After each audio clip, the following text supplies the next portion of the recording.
2 সপ্তাহের যুদ্ধবিরতি শেষ হওয়ার আগে আরেকবার সরাসরি সংলাপে বসতে চায় ইরান ও যুক্তরাষ্ট্র।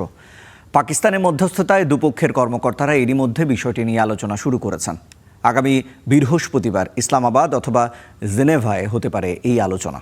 পাকিস্তানের প্রধানমন্ত্রী শাহবাজ শরীফ বলেছেন, দুপক্ষকে আলোচনায় ফেরাতে তারা দিনরাত পরিশ্রম করে যাচ্ছেন। ইসলামাবাদে যুক্তরাষ্ট্র ও ইরানের মধ্যকার আলোচনা শান্তির আশায়, যার দিকে নজর ছিল পুরো বিশ্বের। টানা 21 ঘন্টা আলোচনার পরও আসেনি কোনো চূড়ান্ত সমাধান।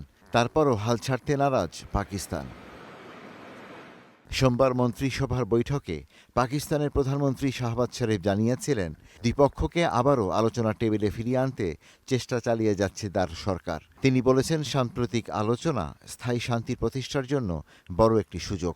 ইসলামাবাদ শান্তি আলোচনা ছিল একটি ঐতিহাসিক ঘটনা। পাকিস্তান আন্তরিক প্রচেষ্টার মাধ্যমে যুদ্ধের মেঘকে স্থায়ী শান্তিতে রূপান্তরের সুযোগ তৈরি করেছে। ইতিহাসে শান্তি প্রতিষ্ঠা সময় সাপেক্ষ। অজলো চুক্তি, জেনেভা চুক্তি কিংবা গুড ফ্রাইডে চুক্তির মতো উদাহরণে দেখা গেছে সংঘাত শেষ করতে মাস থেকে বছর লেগেছে।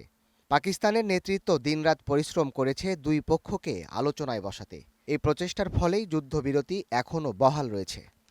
যুক্তরাষ্ট্র ও ইরানের মধ্যে সংলাপ অব্যাহত রাখতে ইসলামাবাদ ভবিষ্যতেও গুরুত্বপূর্ণ ভূমিকা পালন করবে বলে জানিয়েছেন পাকিস্তানের উপপ্রধানমন্ত্রী ইসাক দার।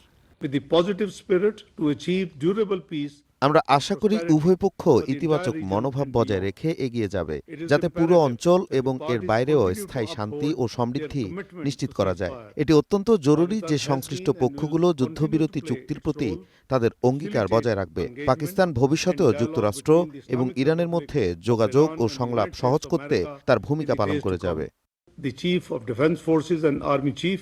মার্কিন সংবাদ মাধ্যম এক্সিও এক প্রতিবেদনে জানিয়েছে, যুক্তরাষ্ট্র ইরান সব পক্ষই এখন মনে করছে চুক্তি সম্ভব। পাকিস্তান আশা করছে মতপার্থক্য কমাতে পারলে 21 এপ্রিল যুদ্ধবিরতির মেয়াদ শেষ হওয়ার আগেই নতুন দফা আলোচনা শুরু হতে পারে।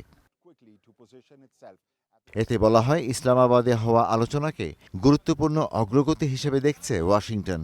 অন্যদিকে পাকিস্তানে নিযুক্ত ইরানি রাষ্ট্রদূত বলেছেন, ইসলামাবাদ আলোচনা ব্যর্থ হয়নি, বরং ভবিষ্যৎ কূটনৈতিক প্রতিক্রিয়ার ভিত্তি তৈরি করেছে। এদিকে ভবিষ্যৎ শান্তি চুক্তির অংশ হিসেবে ইরানের সমৃদ্ধ ইউরেনিয়াম নিজেদের কাছে রাখার প্রস্তাব দিয়েছে রাশিয়া।